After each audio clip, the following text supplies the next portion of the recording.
Tackled for a loss by number 65, Joe Galonis of Pittston area. Loss of 3 on the play. 2nd and 13 for the Warriors at their own 22-yard line. Oh, yeah. Defense to better play too, right? Pick each other up. They were probably told get a stop here. Let's try to get another score before half. Zano and Morgan are split on your near side. I formation. Williams is going to roll to his left. Now he's going to have to run it. I think he gets to get away behind the line of scrimmage. He's looking for Johnny Morgan. They're coming back. Number 17. To bring up a 3rd and long. Jacob Williams Jr.'s pass is incomplete, intended for number 2, John Morgan Jr. Will bring up 3rd and 13 for the Warriors at the Wyoming area 22-yard line. Out of here for halftime, and right now the Patriots are in decent position. They're down 2 scores. They got the Warriors at their own 22-yard line. 3rd and 1. You have to think they go to the air. If they can get a stop here, get some pressure on Williams, they can get the ball back on a short field. John Morgan, 4 receiver set. Yeah, 3 left. Spread off. So you think you give Williams time? They do. He's got some time. And he's going for Drew Maruck. Oh! He was past the sticks at the 40-yard line, just a little high. What'd you see there? Number 17, Jacob Williams Jr.'s pass falls incomplete, intended for number 21, Drew Maruck. Brings up 4th down for Wyoming area, and they'll send out the punting unit. You'll see that with trips sometimes. There's some confusion. Who picks up who? So good defensive series for the Patriots. They're going to get the ball back in their own half of the field with any good luck here. Back deep for the Patriots will be number 21, Brahim Patterson, and number 4, Rob Barberi. Punting away for the Warriors, number 27, Jaden Russin. Jaden will stand on his own 10.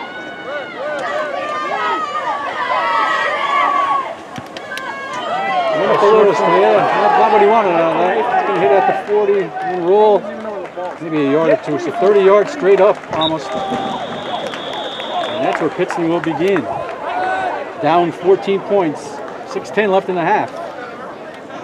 From where we sat 10 minutes ago, if they get a score here and go into half down to score, it's huge in terms of the momentum shift for this Pittston area team. Ball will be spotted at the 40-yard line, where Pittston area will have it 1st and 10. Without any winners, they're hungry, Sudo and Patterson are in the I formation behind Pisano. Turn to play action.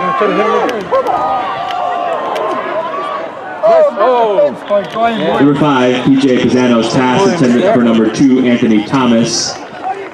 Jacob got back there, got his hands on it. He slap it down. Broken up by number 17, Jacob Williams Jr. It will be 2nd and 10 for Pittston area at the Wyoming area 40-yard line.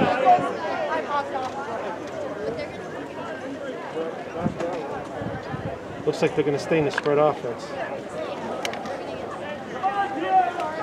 21-7, 2nd and 10 for the Patriots. Ben is they're coming on the far side. That's hit Patterson that time. He got a nice number 21, Brahim Patterson, the ball carrier for the Patriots. He's going to come off again. You got to strap that on. Jake Williams with the tackle. Gain of 8. 2nd and 2. Morgan's coming in. His helmet comes off at least once a game. Barberi and PJ Ball will be spotted at the 32-yard line, 3rd and 2 for Pittston area. You can't blame that. So we got Rob Barberi split to the far side, and Anthony Thomas near side. They need 2 yards. There's a toss to Patterson. He's looking for a spot. He's got it. And Nick Yelko had him in the pocket. He breaks it back. Number 21, Brahim Patterson's run up the middle is good for a Patriot 1st down. 14-yard carry. 18. Patterson, the senior, 5'11", 165. They're 1st and 10 for Pittston area at the Wyoming area 18-yard line. Farrell and Albert opened up a huge hole over there on the right side. Stephen Yanch's big athlete there, 79. Zano drops straight back, and he's under some pressure. He ducks under play. Now he's on the run. Hey, he's inside the 10 to the 10-yard line. Gain of number 5, PJ Pisano on the quarterback keeper for the Patriots. Comes over to stop him, Adam Sigmund, but a gain of 8. give the Patriots a 2nd and 2. Now we're under 5 minutes, 4:40. 7-yard gain for the Patriots. 2nd and 3 at the 11-yard To line. within 1 score. In this rivalry, the greatest rivalry in the Commonwealth of the state of Pennsylvania, according to me. Single setback is with DeAngelo. The 34. That's Coming around underneath Bilbo. there. And get it to him. And it's up in the air. Picked up by Sigma.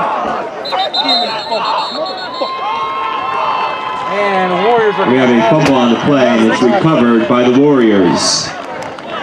Looked like he had a nice carry of going at 5 or 6 yards. He got a Warrior down.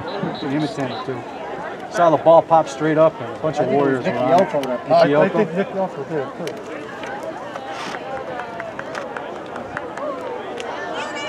It's a great Geisinger care out there. There you go, Craig. That's it. Keep it on the guys here. Little cramp, maybe.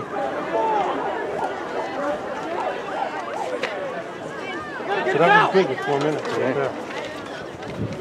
Come over and look at I think it's Nicky. Hey, we got to. He's up, he's ready. You got a cramp. Got a cramp.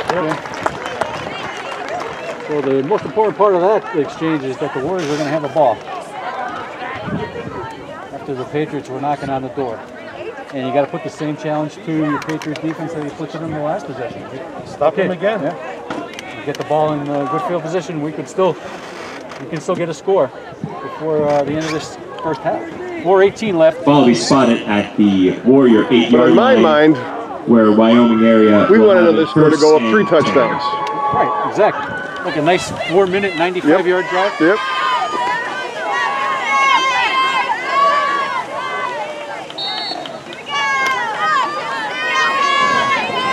Williams under center. You've got Gashai and Maruk behind him in the I formation. They're going to try and pound it out there. Drew Maruk, little sidestep in. He's met by a hungry Patriot defense. Number 21, Drew Maruk, the ball carrier for the Warriors. There's John Simons. He's met in the backfield by a host of Patriot tacklers. Tegan Urboli, we haven't mentioned that name, 64. Looks like he was in on that tackle. Bang in, low pepped up. Good stop here. So no gain. 2nd and 10, 3:52 left in this first half. It will be 2nd and 10 at the 8-yard line for Shadows Wyoming creep onto area. the field. In the sunlight. Still got Gashai and Maruk in the I formation behind the senior, Jimmy Woods. Maruk. Now he's looking for some. He's got a little fake. And quarterback keeper. Number 17, Jacob Williams Jr. on the quarterback keeper for the Warriors. Close to 5 yards. Good carry there by Jacob. Almost half of what they needed. Keep the clock running support. 3rd and call it 6. Ball sits in. What do you call it here? 15-yard line. Ball is spotted at the 12-yard line. 3rd and 6 for the Warriors. Keep the clock going. Don't want to stop the clock. Two hands on the ball. Zeno and Zigby move to this near side. The play action. He's under some pressure. He's looking for Gashai. He had him. Nice play call. Jacob Williams Jr.'s pass ball is incomplete. And would have been a first down if he could have. And it brings up 4th down Stops the clock though. for Wyoming area. 42, and the Patriots have all their timeouts. Number 4, Rob Barberry is back deep to receive the punt for the Patriots. The opponent's half of the field. You can run your full offense. 2:42 and 3 timeouts. He's probably punt from the goal line. And number 27, Jaden Russin, will punt it away for the Warriors. Probably has the sun right in his eyes, Yeah, too. unfortunately, this time. It's off a nice one, yeah. It's going to hit right at the 50-yard line. It's going to be fielded by Barberry. He's got some room now. He's looking to get moving. And number 4, Rob Barberry on the return for Pittston area. Toby Gashai was able to get down there. Vinny Bowers, you can call. Vinny Bowers. I think there's a mistake in there, but we'll give him credit. Yeah, he had to get by a couple Warriors. They did their job. They slowed him down, and the pursuit was able to get to him. But they do have the ball inside Ball the will be Warriors spotted at the 45-yard line where Pittston area will have it 1st and 10. Bam is the guy you got to watch, number 12 at the top of the screen. Two backs there. Pistol formation. Pistol. Straight drive, and he's looking for Ben. Good cover. About half, and yeah. Still down. Number 5, PJ Pisano's pass is caught and complete by number 12, David Bem. He was able to twist his body and kind of shield set up a good target for Pisano there.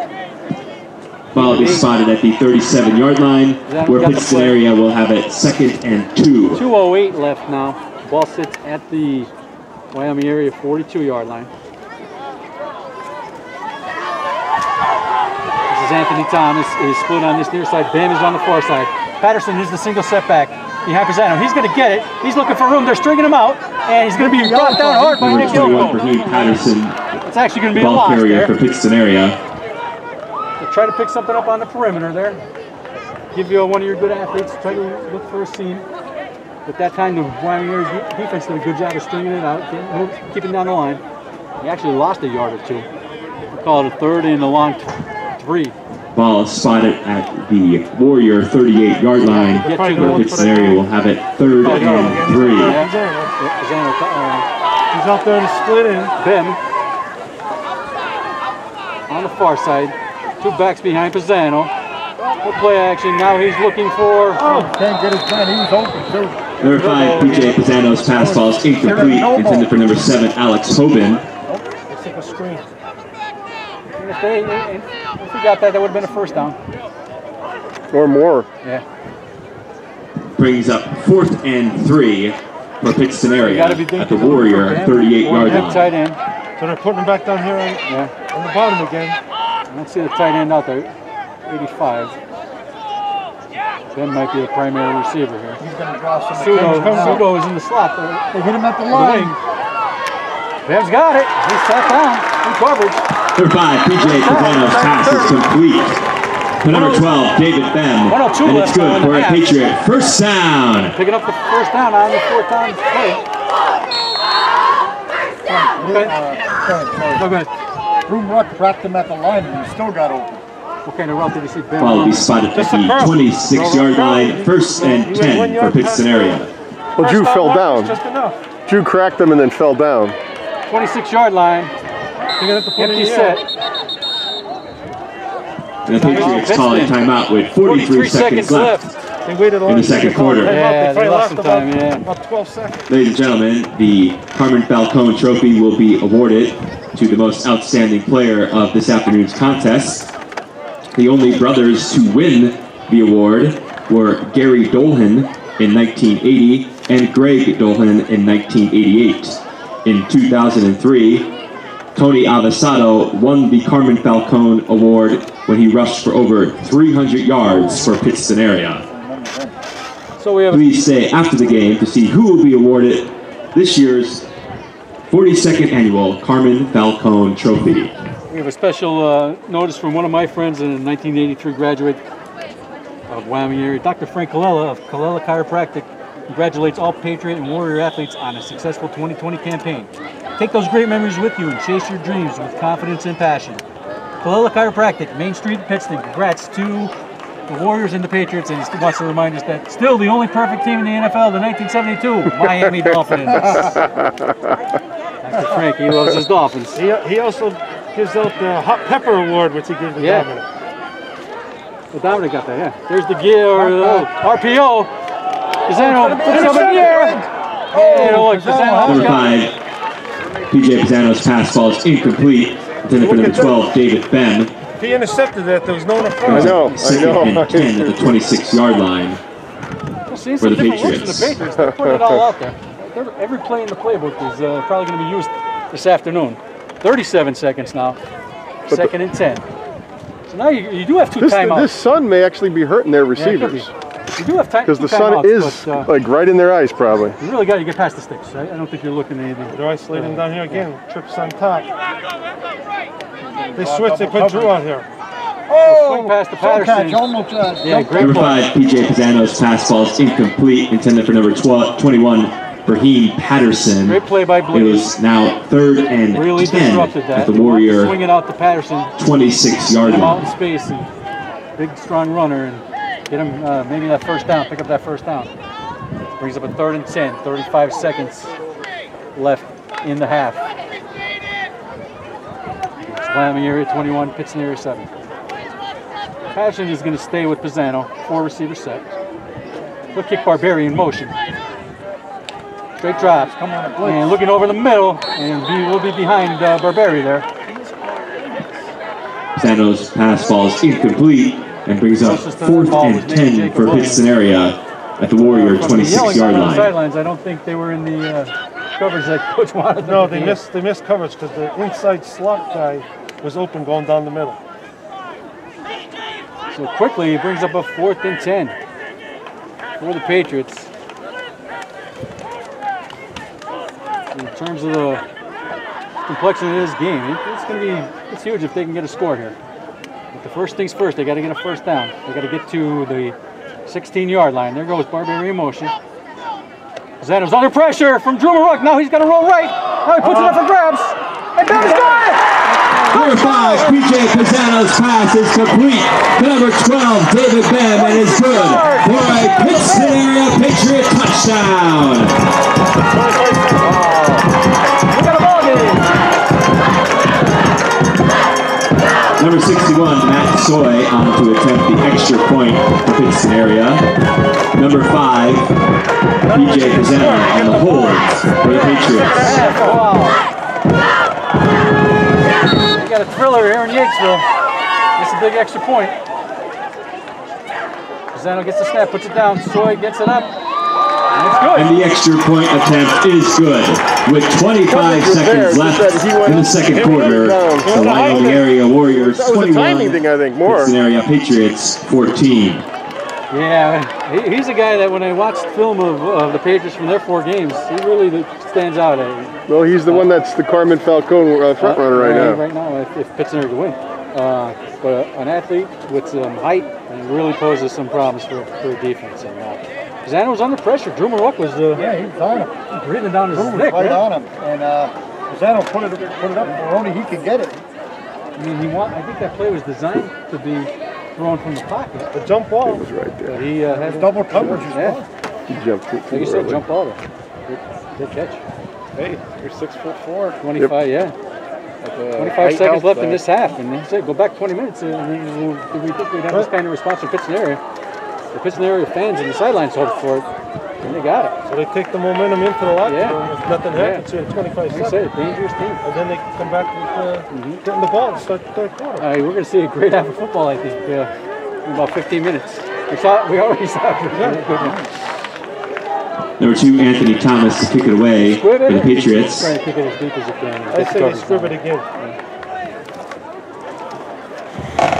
Anthony Thomas with the kickoff. So the hands team should be out there for the Warriors. That second line looks like they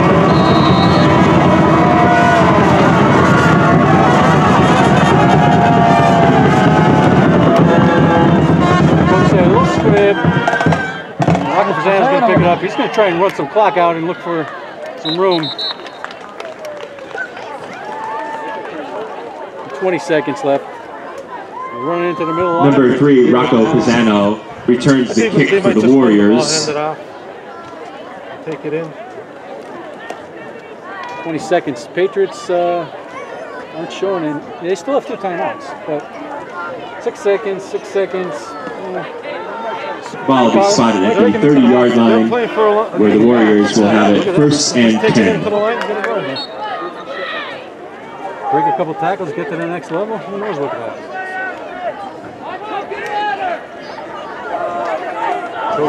Patriots coaches are warning their guys, watch the hook and ladder.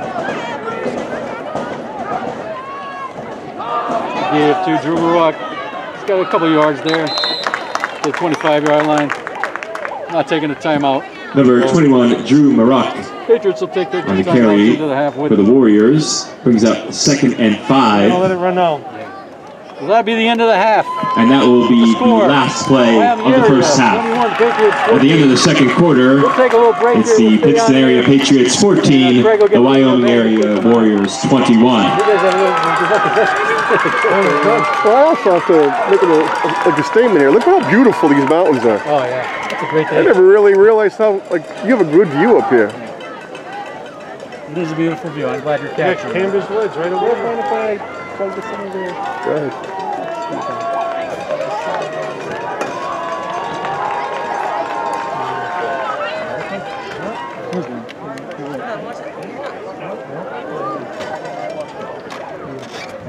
Oops, sorry. It's okay. Yeah, it's okay. So, Carl, before the band comes in, tell us about your week in Wyoming area sports. Get over it. Let me tell you something. Tell me who you're proud of. We got a real good look at three Wyoming area district teams. Ladies field hockey, ladies soccer, and the guys soccer. Ladies field hockey was Monday evening. Monday evening. Against Seminary, cold. Right? Cold. It was cold. It was a brisk evening, and it looked like Wyoming area was in it to win it the whole time, and they still were at the end. And it got down to a point where the ball was, you could see it. You could see the ball in a second, double overtime.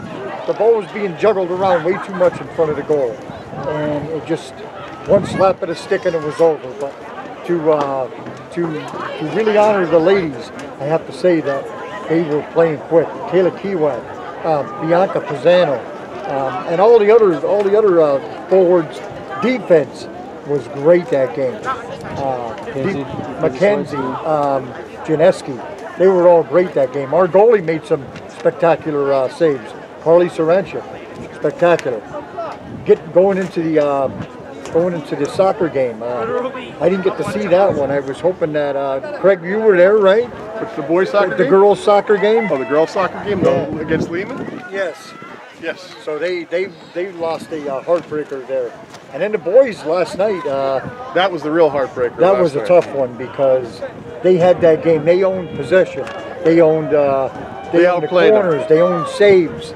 They owned everything. The only thing they didn't own was what was on the marquee. For the second year in a row, they outplayed them in the district final, and they ended up losing by one.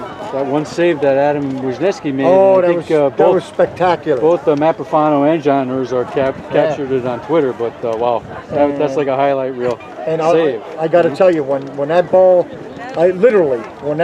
before that ball was kicked, just as his foot was coming through, I could hear Wyoming area gasp.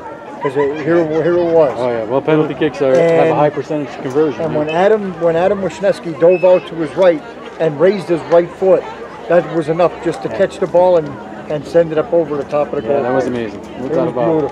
So hats off to all three clubs. Proud of our Warriors. You know, from the boys soccer team 3 years ago they had one win. Yeah. So to play for the district title. Back-to-back 2 years in a row. Even though and they're going to be there next year. Yeah. I mean, they have a very, very young team. They have a lot of freshmen and sophomores starting and playing in key roles on that team. And if you go back to when we were in school a long time ago, as far as field hockey, and Seminary was like a national. They still are a national power. And, you know, Lake Lehman, Dallas, but always Seminary. Seminary, we always seem to come out on top. And not only the impressive thing about that was.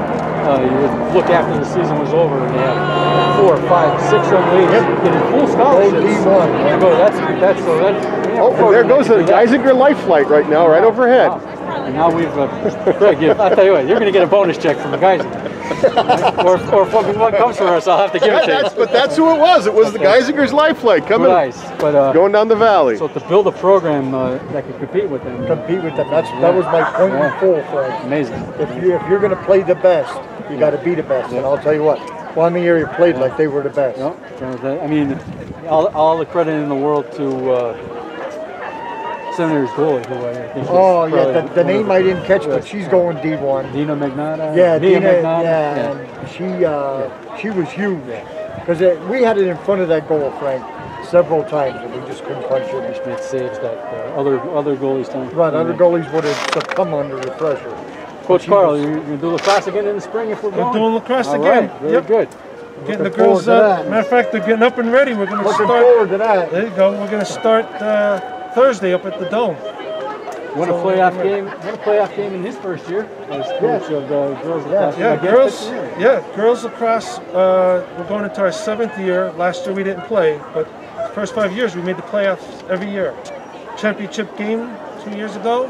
Went up 3-0 on Sim. Ended up losing the game 7-6. But that was this was our year that we just missed.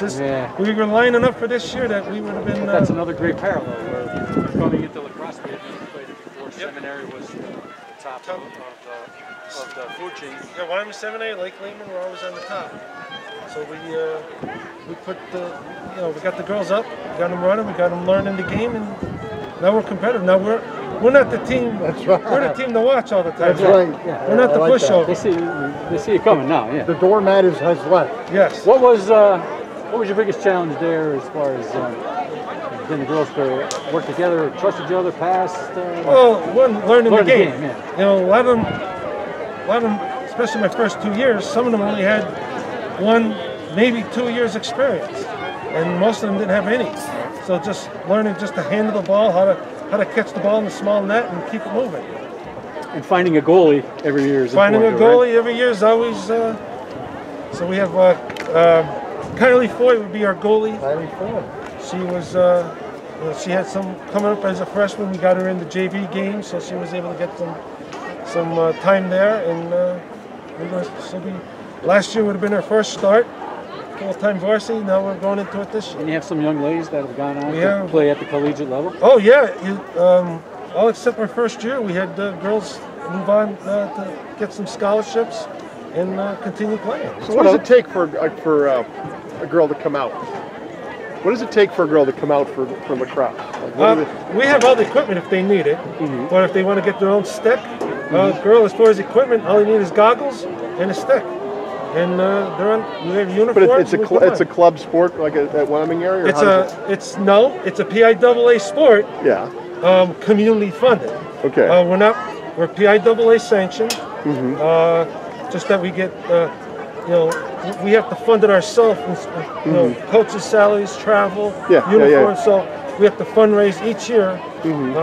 So we need the boys need about $8,000 a year. The girls need about $6,500 each year to keep this moving. Yeah. With helmets, because helmets come in, they last so long. You have to get new helmets for the boys. Girls' side, goggles and sticks. Most girls have their own sticks. It comes down to just basic cost at that point. I just can't convince my daughter to come out. Oh, she'll love it. I'll tell you what. And it's a Great good game. I love it, and she's strong. It's fast. I'll tell you what. I played baseball. I was a big baseball player too. My dad was big into baseball. I probably would have been torn. I probably would have played lacrosse. It's action, it's fast, and it's moving. Yeah. And no, my daughter's a big soccer girl.